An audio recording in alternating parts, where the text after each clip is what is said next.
Bansal news शुरुआत सियासी खबर के साथ, जहां पूर्व मंत्री सज्जन सिंह वर्मा का एक बड़ा बयान सामने आया है। तो उपचुनाव के बाद इस बयान को बेहद अहम नजर से देखा जा रहा है। सज्जन सिंह वर्मा का कहना है कि कांग्रेस के 9 लोगों का जीतना बीजेपी की प्लानिंग है और यही वो 9 सीटें हैं जो कांग्रेस के हिस्से में आई हैं। इसके अलावा ईवीएम पर भी निशाना साध दिया है। उनका कहना है कि ईवीएम के जादूगरों ने कांग्रेस से भी संपर्क किया था। 28 सीटों के रिजल्ट कांग्रेस के पक्ष में आने की बात उन्होंने कही थी, लेकिन मेहनताना मांगा जा रहा था।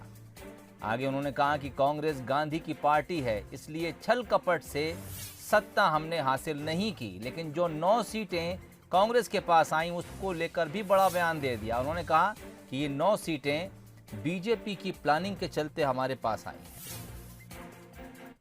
अब लोग बोलते कि भाई ये 9 लोग कैसे जीते, तो ये टारगेटेड था। मैंने कहा कि बीजेपी जिसे हराना चाहती थी, जो उनके लिए सूतक थे, जैसे इमरती देवी कहीं ना कहीं गले की हड्डी बनती, एदल सिंह कंसाना कहीं ना कहीं गले की हड्डी बनती, ऐसे कई लोगों को बीजेपी ने निपटाया है। बाकी कंफर्टेबल मेजोरिटी लेके सरकार में बैठे। बेचारे तुलसी सिलावट जी बोलते हैं कि मुझे उम्मीद थी कि 5 से 10 हज़ार के बीच में जीतूंगा, अब 50 हज़ार से जीत रहे हैं, 53 हज़ार से।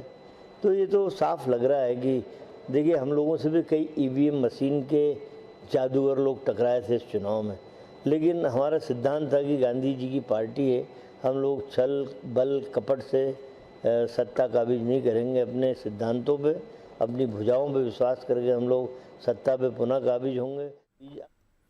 चलिए, आपको बयान भी सुनवाया जो पूर्व मंत्री सज्जन सिंह वर्मा ने दिया है। इस वक्त हमारे साथ खबर पे बातचीत के लिए बीजेपी प्रवक्ता आशीष अग्रवाल जी जुड़ गए हैं। आशीष साहब, एक तो आपको दिवाली की बहुत बहुत शुभकामनाएं। धन्यवाद, आपको भी सुरेश भाई। और बयान हमने आपको सुनवाया, क्या कुछ कहेंगे आप? ईवीएम पर तो ठीकरा फोड़ ही रहे हैं सज्जन सिंह वर्मा। इसके अलावा ये भी कह रहे हैं कि जो 9 सीटें हमारे पास आई हैं, बीजेपी ने सिर्फ ये दिखाने के लिए कि ईवीएम में गड़बड़ी नहीं है और अपने पास स्पष्ट बहुमत रख लिया है। देखिए, सूर्य के सामने आंखें बंद कर लेने से अंधेरा नहीं जाता, है ना। तो कांग्रेसियों को ये स्वीकारना चाहिए कि जनमत उन्हें नहीं मिला और जनता ने 15 माह की कमलनाथ सरकार के विरोध में और 5 माह की शिवराज सिंह जी की सरकार के समर्थन में ये वोट दिया। इस जनादेश को कांग्रेसियों को सहृदयता से स्वीकारना चाहिए और अपनी कमियों की समीक्षा करनी चाहिए। अब उसकी जगह ये बौखलाहट, ये जो अपशब्द हैं, और किसके लिए? उस लोकतंत्र के लिए जिस डाल पर बैठ के आप लोग मुस्कुरा रहे हैं। तो कांग्रेसियों को मुझे लगता है कि इससे बचना चाहिए। वैसे लोकतंत्र और लोकतांत्रिक संस्थाओं का अपमान कांग्रेस की पुरानी परंपरा रहा है। जब जब ये चुनाव हारते हैं तो ईवीएम पे दोष देते हैं, कोई बड़ा विषय नहीं है, परंतु जब जीतते हैं तब ईवीएम कैसे इनके पक्ष में आ जाती है, ये भी इनको बताना चाहिए। अब ये हास्यास्पद ही तो है कि जो 9 सीटें ये जो जीते हैं, आज उन जनप्रतिनिधियों का भी ये मजाक उड़ा रहे हैं। शायद सज्जन सिंह वर्मा ये बताना चाहते हैं कि जो 9 जनप्रतिनिधि इनके जीते हैं, उनका भी उस जीत में कोई योगदान नहीं है, ईवीएम का है। तो कांग्रेसियों को कम से कम इस विचार से बचना चाहिए और ये स्वीकारना चाहिए कि इनकी कमियां जो संगठनात्मक स्तर पर थी, जनता से किए गए वादों को ना पूरा करने की थी, उस तरफ ये ध्यान दें, ना कि जनता के जनादेश को नकारें। ठीक, ये आपने अहम बात कही। अजीत सिंह भदौरिया साहब हमारे साथ जुड़ गए हैं, प्रवक्ता हैं कांग्रेस के। अजीत साहब, सबसे पहले आपको दिवाली मुबारक हो। जी साहब, सुहेल साहब, आपको भी, आपके सारे व्यूअर्स को दीपावली की शुभकामनाएं मध्य प्रदेश कांग्रेस कमेटी से की तरफ से, और ईश्वर प्रभु राम से दुआ करते हैं कि सब लोग संपन्न रहें, धन धान से, और सब सुरक्षित रहें। शुक्रिया। अजीत साहब, सज्जन सिंह वर्मा का बयान अगर आपने ना सुना हो, मैं चंद लाइनें आपको बता देता हूं।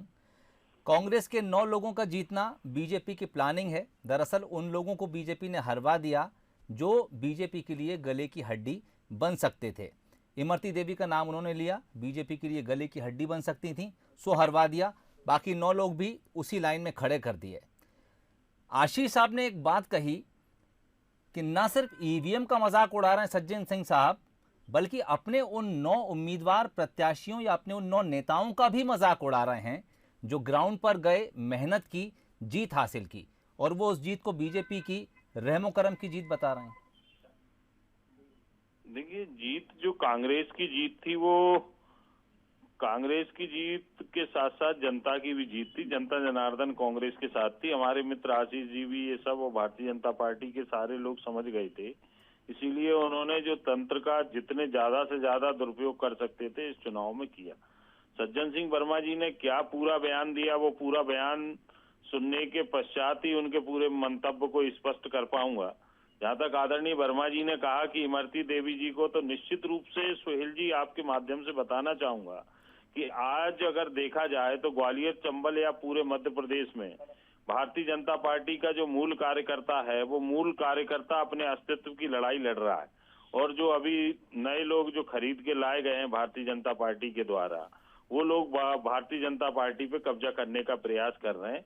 तो सज्जन सिंह वर्मा जी ने एक उदाहरण दिया होगा कि इमरती देवी जैसी लोग जो ज्यादातर उसको हस्तक्षेप करते हैं सरकार से लेके सारे तंत्र पे, तो उनका परिप्रेक्ष्य वो होगा कि ठीक है, इमरती देवी जी जैसे लोगों को भारतीय जनता पार्टी के लोगों ने जिताने में कोई विशेष प्रयास नहीं किया है, वो भी चाहते हैं। और सही भी बात है, जो किसी को भी, जहां तक मेरे मित्र आशीष अग्रवाल जी ने कहा कि 5 महीने के शिवराज जी के कार्यकाल का पे जनता ने वोट किया, तो मेरे मित्र को मैं बताना चाहूंगा कि भाई कोरोना काल में क्या प्रदेशवासियों की दुर्गत हुई है, किस तरीके से लोग परेशान हुए हैं। शिवराज सिंह जी के 5 माह के शासन काल में आप देखिए कि ट्रांसफर उद्योग आचार संहिता लगने के बाद भी लगातार चालू रहा है।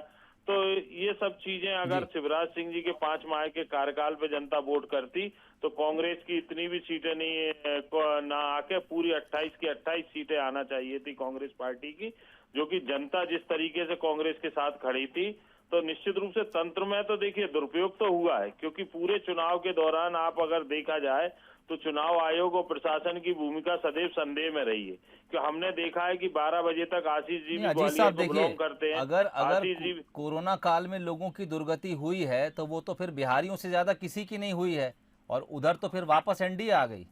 अब बिहार की स्थिति मैंने वहाँ वस्तु स्थिति फिजिकल नहीं देखी है, परंतु आप लोगों के माध्यम से, मीडिया के माध्यम से मुझे जो चीज समझ में आई है, देखा सुना है, तो आप देखिए कितने कम मार्जिन पे सीटें, जहाँ पहले महागठबंधन की सीटें जीत रही थी, उनको काउंटिंग उनकी रोक दी गई, फिर उनको पीछे कर दिया गया।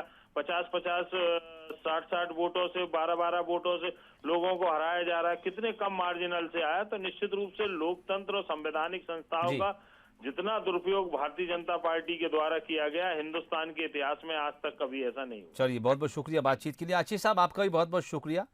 सज्जन सिंह वर्मा ने बड़ा बयान दिया है। उन्होंने कहा कि कांग्रेस के 9 लोगों की जीत जो है वो बीजेपी की प्लानिंग थी। दरअसल बीजेपी को जितनी सीटें जीतना थी, ईवीएम का खेल दिखाकर बीजेपी ने वो सीटें जीत ली, और जो लोग जीतने के बाद बीजेपी के गले की हड्डी बन सकते थे उनको बीजेपी ने हरवा दिया। इमरती देवी का नाम लेकर उन्होंने जिक्र किया। बहरहाल बीजेपी का कहना है कि ये लोकतंत्र है, जनता वोट से अपने उम्मीदवार को चुनती है, और कांग्रेस की पुरानी आदत है कि वो अपनी हार का ठीकरा ईवीएम पर फोड़ती है।